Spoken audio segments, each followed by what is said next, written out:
Hello everyone, AGS study point में आपका स्वागत है। आज के इस वीडियो में हम मोशन चैप्टर के कुछ ऑनलाइनर देखेंगे जो आगामी परीक्षाओं के लिए काफ़ी महत्वपूर्ण है। तो मेरे साथ बने रहिए। चलिए शुरू करते हैं। पहला क्वेश्चन है कि गति किसी वस्तु की डैश में समय के साथ परिवर्तन है। तो गति क्या होता है? किसी वस्तु को हम कब गति में कहते हैं? जब वो आसपास की वस्तु की अपेक्षा समय के साथ अपनी स्थिति में बदलाव लाती है तो हम क्या कहते हैं? वस्तु गति में है। तो मोशन में बेसिकली क्या, पोजीशन का बहुत बड़ा रोल होता है। तो एक नंबर का यहाँ पे ऑप्शन सी सही है। चलिए अब अगले प्रश्न पे चलते हैं। दूसरा क्वेश्चन दूसरा है कि गति का ऐसा यूनिट क्या है? तो गति कहिए चाहे स्पीड कहिए, बात एक ही है। तो स्पीड बराबर क्या होता है? स्पीड बराबर होता है डिस्टेंस बाई टाइम। तो डिस्टेंस को किस में मेजर करेंगे? तो डिस्टेंस को मेजर करेंगे मीटर में और टाइम को सेकेंड में। ठीक है, तो गति का इकाई भी क्या हो जाएगा? मीटर पर सेकेंड, यानी कि ऑप्शन नंबर बी सही है। का ऑप्शन नंबर बी सही है। और तीसरे नंबर की ओर चलते हैं। ठीक है, चलिए तीसरे प्रश्न में चलते हैं। त्वरण का ऐसा यूनिट क्या है? तो देखिए त्वरण क्या होता है, फॉर्मूला इसका ए बराबर भी माइनस यू बाई टी, जहाँ भी को क्या कहते हैं? फाइनल वेलोसिटी, यू को इनिशियल वेलोसिटी और टी को टाइम। तो वेलोसिटी मेजर करने का फॉर्मूला होता है मीटर पर सेकेंड और टाइम का सेकेंड, यानी कि हो जाएगा ये मीटर पर सेकेंड स्क्वायर, यानी कि ऑप्शन नंबर आपका हो जाएगा बी। 3 का ऑप्शन नंबर बी सही है। अब चलिए अगले प्रश्न में चलते हैं। क्वेश्चन नंबर 4 करा कि यदि दूरी समय ग्राफ सीधी रेखा है तो गति किस प्रकार की होगी? तो गति कैसी होगी? यूनिफॉर्म मोशन होगी। ऑप्शन नंबर सी है। यूनिफॉर्म मोशन का है तो यूनिफॉर्म मोशन का मतलब क्या होता है कि जब कोई वस्तु इक्वल इंटरवल ऑफ टाइम में इक्वल डिस्टेंस ट्रेवल करे तब उसको क्या कहते हैं कि वस्तु यूनिफॉर्मली परफॉर्म कर रही है। ठीक है, चलिए क्वेश्चन नंबर 5 पे चलते हैं। स्पीड बराबर क्या होता है? तो देखिए स्पीड बराबर क्या होता है? तो स्पीड बराबर होता है डिस्टेंस बाई टाइम। डिस्टेंस को हम किस में मेजर करेंगे? मेजर करने का तो बात नहीं, इतना ही पूछा गया है। तो वो 4 बराबर क्या हो जाएगा? दूरी बाई समय, यानी कि ऑप्शन नंबर आपका बी सही है 5 का। ठीक है, 6 नंबर पे चलते हैं। अगला क्वेश्चन है आपका 6 नंबर, उसको देखते हैं। वेग क्या है? वेग एक राशि है। तो राशि दो प्रकार की होती है, एक सदिश राशि और एक अदिश राशि। सदिश राशि कहें तो सदिश यानी कि वेक्टर क्वांटिटी कहें तो वेक्टर क्वांटिटी मतलब होता है वैसी राशियां जिसमें मैग्नीट्यूड हो, मैग्नीट्यूड प्लस डायरेक्शन दोनों हो, तो उसको क्या कहेंगे? सदिश राशि कहेंगे। फॉर एग्जाम्पल के लिए मान लीजिए कि हमें जाना है 5 किलोमीटर नॉर्थ। तो ये 5 किलोमीटर क्या हो जाएगा? हमारा मैग्नीट्यूड हो जाएगा और ये नॉर्थ क्या हो गया? डायरेक्शन हो गया। ठीक है, तो सदिश राशि आपको समझ में आ गया होगा। और अदिश राशि किसको कहते हैं? तो अदिश राशि मतलब जिसमें केवल क्या हो? ओनली मैग्नीट्यूड हो, ओनली मैग्नीट्यूड हो। ठीक है, डायरेक्शन ना हो। तो वे क्या है? वे एक सदिश राशि है, यानी कि ऑप्शन नंबर बी आपका सही है। चलिए इसको थोड़ा इरेज कर लिया जाए।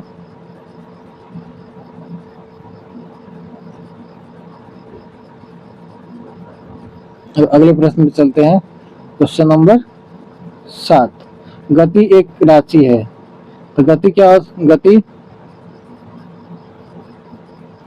गति बराबर वही हो जाएगा आपका दूरी बाई समय। तो दूरी आपका अदिश राशि है, इसलिए गति भी क्या होगा? अदिश ही होगा, स्केलर क्वांटिटी होगा। ठीक है, तो 7 का ऑप्शन क्या होगा? बी होगा। ठीक है, अगले प्रश्न में चलते हैं। 8 नंबर, जब वस्तु अपनी प्रारंभिक स्थिति से लौटती है तो विस्थापन होता है। प्रारंभिक स्थिति में लौटती है, मान लीजिए कि एक कोई ऑब्जेक्ट है, यहाँ पे उसका पहला पोजीशन ए है और फिर यहाँ गया और फिर वहां से फिर वहीं पे चला है। फाइनल पोजीशन भी क्या हो गया? बी हो गया।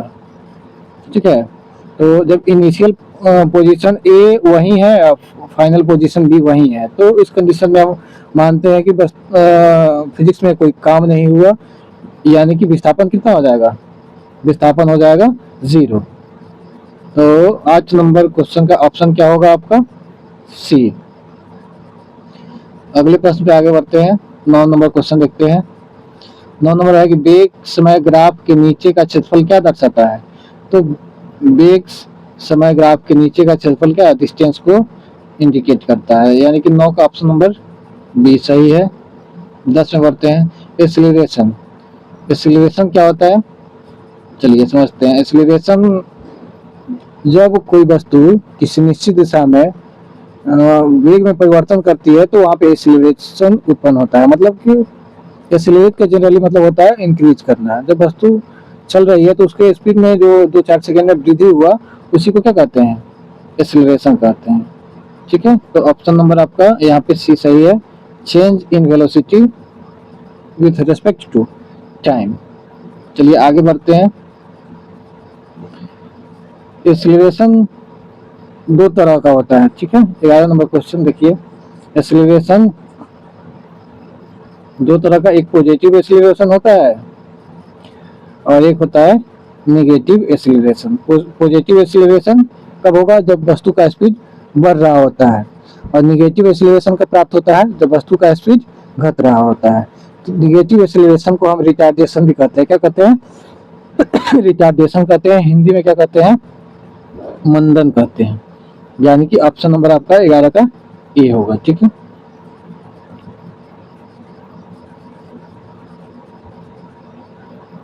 चलिए बढ़ते हैं अगले क्वेश्चन पे। 12 नंबर क्वेश्चन को देखते हैं। मंदन की इकाई किसके समान होती है? तो मंदन केवल नेगेटिव होता है, उसका इकाई वही होता है जो कि एक्सीलरेशन का होता है। पॉजिटिव एक्सीलरेशन का वही होता है, नेगेटिव एक्सीलरेशन का वही होता है, केवल उसमें प्लस और माइनस साइन का डिफरेंस होता है। तो 12 का क्या हो जाएगा आपका? सी हो गया। चलिए अगले प्रश्न में बढ़ते हैं। 13 नंबर। दूरी समय ग्राफ का ढाल क्या दर्शाता है? तो ये स्पीड को इंडिकेट करता है। किसको करता है? स्पीड को, यानी कि ऑप्शन नंबर आपका ए सही है। चलिए अगले क्वेश्चन में पढ़ते हैं आगे। 14 नंबर। वेग समय ग्राफ का ढाल क्या दर्शाता है? तो एक्सीलरेशन दर्शाता है। एक्सीलरेशन। ठीक है, यानी कि ऑप्शन नंबर सी सही है। 15वें क्वेश्चन पे बढ़ते हैं। समान त्वरण का अर्थ है कि यूनिफॉर्म एक्सीलरेशन मतलब, देखिए यूनिफॉर्म एक्सीलरेशन मतलब होता है कि जब समान समय में वस्तु के वेग में समान परिवर्तन होता है तो इस स्थिति को हम क्या कहते हैं? यूनिफॉर्म एक्सीलरेशन कहते हैं। ठीक है, तो उस समय हम जनरली देखेंगे तो स्पीड क्या रहता है? चाहे वेलोसिटी कांस्टेंट रहता है।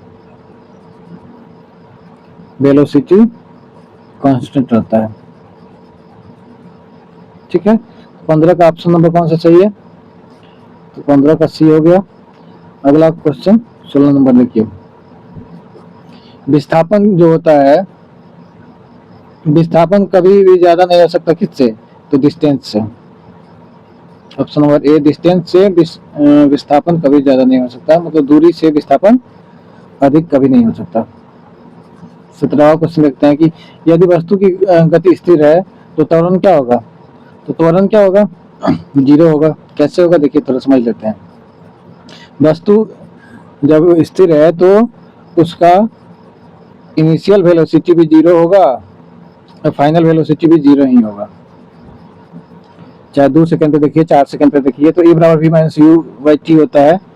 तो 0 माइनस 0 बाई टी हम 5 सेकंड के बाद भी देखेंगे तो क्या होगा? ये 0 ही होगा, यानी कि ऑप्शन नंबर सी सही है। अगले क्वेश्चन पे बढ़ने से पहले थोड़ा स्पेस खाली कर लिया जाए। चलिए अब देखते हैं क्वेश्चन नंबर 18।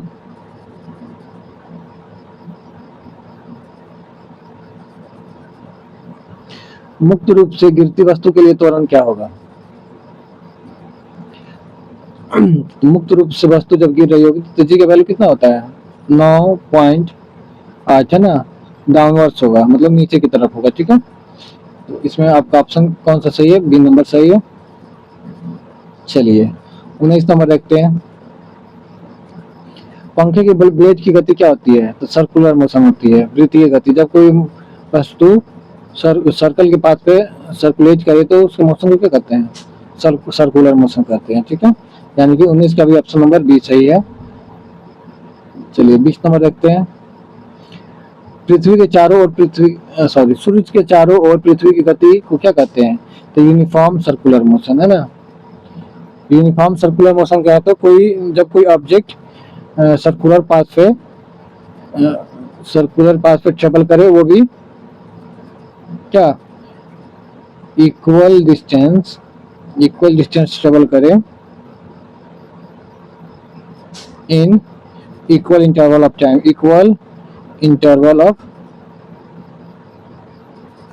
टाइम। ठीक है, तो यहाँ 20 का ऑप्शन कौन सा हो जाएगा? C number. ठीक है, चलिए आशा करता हूँ कि आपको ये वीडियो अच्छा लगा होगा। इसी तरह का रोचक जानकारी देखने के लिए इस चैनल को लाइक और सब्सक्राइब करें। स्वस्थ रहें, मस्त रहें। धन्यवाद।